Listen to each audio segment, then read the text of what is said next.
Luxury കാറിൽ നിന്ന് ഇറങ്ങി വന്ന് ചുറ്റുമുള്ള മനുഷ്യരെ നിശബ്ദരാക്കി സോഫയിൽ ഇരിപ്പുറപ്പിക്കുന്ന റോളക്സ്, തേളിന്റെ പച്ചകുത്തും ഗാഡ്ജറ്റുകളും നൽകിയ ഹൈപ്പിനൊപ്പം അയാളുടെ ഷാർപ്പ് കണ്ണുകളിലൊന്ന് അടച്ചു തുറന്നപ്പോൾ തിയേറ്ററിൽ ഉയർന്ന ആരവത്തിന് കയ്യും കണക്കും ഉണ്ടായിരുന്നില്ല. ഉലകനായകൻ സാക്ഷാൽ കമലഹാസന്റെ ഏറ്റവും ഹൈപ്പേറിയ ചിത്രത്തെ ഏറ്റവും ഒടുവിൽ ഒരു ക്യാമിയോ റോളിൽ തന്റേതുകൂടിയാക്കി തീർത്ത ഷോ സ്റ്റീലർ സൂര്യയുടെ അത്ര തന്നെ ഇന്റൻസ് ആയ ഒരു സിംഗിൾ ബ്ലോക്ക് ബസ്റ്ററിനാണ് കുറെ കാലങ്ങളായി സിനിമാ ലോകം കാത്തിരുന്നത്.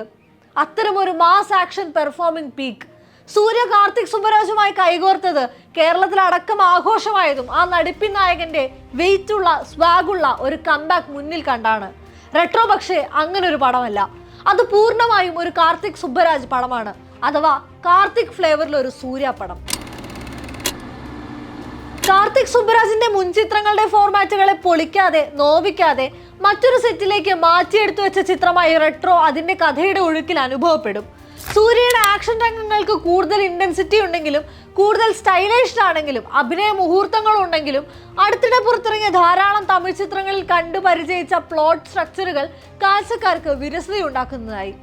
കാർത്തിക് സുബ്ബരാജിന്റെ ചിത്രങ്ങളിലെ ചില റിവീലുകൾ തരുന്ന അഡ്രിനാലിൻ റഷ് സുപ്രസിദ്ധമാണ്. റെട്രോ പക്ഷേ അത് മിസ് ചെയ്യുന്നുണ്ട്. അപ്പോഴും ഗ്രൗണ്ടഡ് ആയ ആഴമുള്ള കഥയാണ് അയാൾക്ക് പറയാനുള്ളത്.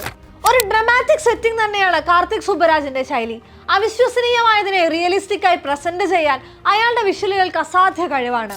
പേട്ട തന്നെ ഉദാഹരണം എടുത്താൽ കാളിയുടെ ആട്ടം അത്ര ബിലീവബിൾ അല്ല, പക്ഷേ അത് റിയൽ എന്ന് വിശ്വസിക്കാൻ പ്രേക്ഷകരെ തയ്യാറെടുപ്പിക്കുകയാണ് സംവിധായകൻ. മഹാനിലും ജിഗർദാണ്ടയിലും പിസയിലും എല്ലാം ആ രീതി തന്നെയാണ് തുടരുന്നത്. പക്ഷേ റെട്രോയിൽ കഥയുടെ നാടകീയത റിയലിസ്റ്റിക് ടൂളുകളിലേക്ക് എത്തിക്കാൻ പലയിടങ്ങളിലും കാർത്തിക് സുബ്ബരാജിനെ കൊണ്ട് സാധിച്ചിട്ടില്ല, പ്രത്യേകിച്ചും ക്ലൈമാക്സിൽ. അപ്പോഴും പ്രേക്ഷകർ കാത്തിരുന്ന സൂര്യയെ ഒരുക്കിയെടുക്കാൻ കാർത്തിക് സുബ്ബരാജിന് സാധിക്കുന്നുണ്ട്. ആക്ഷനൊപ്പം റൊമാൻറ്റിക് ആയ സ്റ്റൈലൈഷ്ഡ് ആയ പെർഫോമറായ സൂര്യ ചിത്രത്തിന്റെ കാതലാണ്. അത്രയും സ്വാഗോടെയാണ് ഓരോ ഫ്രെയിമിലും അയാൾ എത്തുന്നത്. ആക്ഷൻ രംഗങ്ങളെ പെർഫെക്റ്റ് ടൈമിങ്ങിൽ പെർഫെക്റ്റ് കൊറിയോയിൽ ഒരുക്കുന്നുണ്ട്. റൊമാൻറ്റിക് ആകുമ്പോഴും ഇമോഷണൽ ആകുമ്പോഴും എവിടെയോ നഷ്ടമായ ഒരു നായകനെ ഫ്രെയിമുകൾ ഓർമ്മപ്പെടുത്തും. ആദ്യ ഭാഗത്തെ ഒരു ലോങ് സിംഗിൾ ഷോട്ട് ആക്ഷൻ രംഗത്തിൽ ചിത്രം അതിന്റെ പീക്കിലെത്തും. അവിടെ പാരി എന്ന നായകൻ കറുപ്പും വെളുപ്പും ഇടകലർന്ന ഒരു പെർഫെക്റ്റ് ഗ്രേ ഷെയ്ഡിൽ ഹീറോയിക് ആവും. സന്തോഷ് നാരായണന്റെ മ്യൂസിക് കൂട്ടിനെത്തുമ്പോൾ റെട്രോയ്ക്ക് ലഭിക്കുന്നത് ഗാംഭീര്യമുള്ള തുടക്കമായിരുന്നു. പക്ഷേ ആ ഇന്റൻസിറ്റി പോകെ പോകെ ചിത്രത്തിൽ നിന്നും ഫെയ്ഡ് ആകും. പീക്ക് പോയിന്റുകൾ പ്രതീക്ഷിച്ച് കാത്തിരിക്കുന്ന പ്രേക്ഷകർക്ക് ബിലീവബിൾ പോലും അല്ലാത്ത ഡ്രമാറ്റിക് സീനുകളാണ് അവിടെ സമ്മാനിക്കുന്നത്.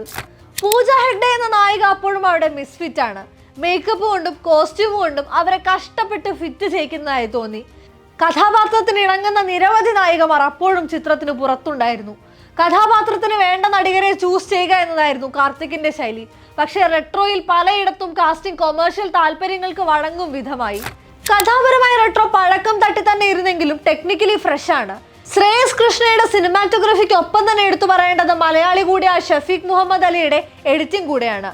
പ്രത്യേകിച്ചും റിഥമിക് ആയ ആക്ഷൻ കട്ടുകളിൽ സന്തോഷ് നാരായണന്റെ ബീറ്റും ചിത്രത്തിനെ അത്യധികം ഉയർത്തിയെടുക്കുന്നുണ്ട്. തുറിച്ചൊരു നോട്ടത്തിൽ കുഞ്ഞനൊരു ഡയലോഗിൽ രോമാഞ്ചമുണ്ടാക്കിയാണ് സ്ക്രീനിലെ കാർത്തിക് സുബ്ബരാജ് പടം എന്ന ഡയറക്ടേഴ്സ് ടൈറ്റിൽ പ്രത്യക്ഷപ്പെടുക. അവിടെ ഇരച്ചു കയറുന്ന അഡ്രിനാലിൻ റഷിലാണ് പ്രേക്ഷകർ തിയേറ്റർ വിടുക. ശക്തമായ ഒരു കഥയുടെ, പകരം വെക്കാനാവാത്ത പ്രകടനങ്ങളുടെ, ഷോട്ടുകളുടെ, കഥാപാത്രമായി മാറുന്ന പല പല ഒബ്ജക്റ്റുകളുടെ ഒക്കെയും ഒരു കവചം ഉണ്ടായിരിക്കും അതിന്. പക്ഷേ റെട്രോയിൽ അതിലെന്തൊക്കെയോ എവിടെയൊക്കെയോ നഷ്ടമായിട്ടുണ്ട്.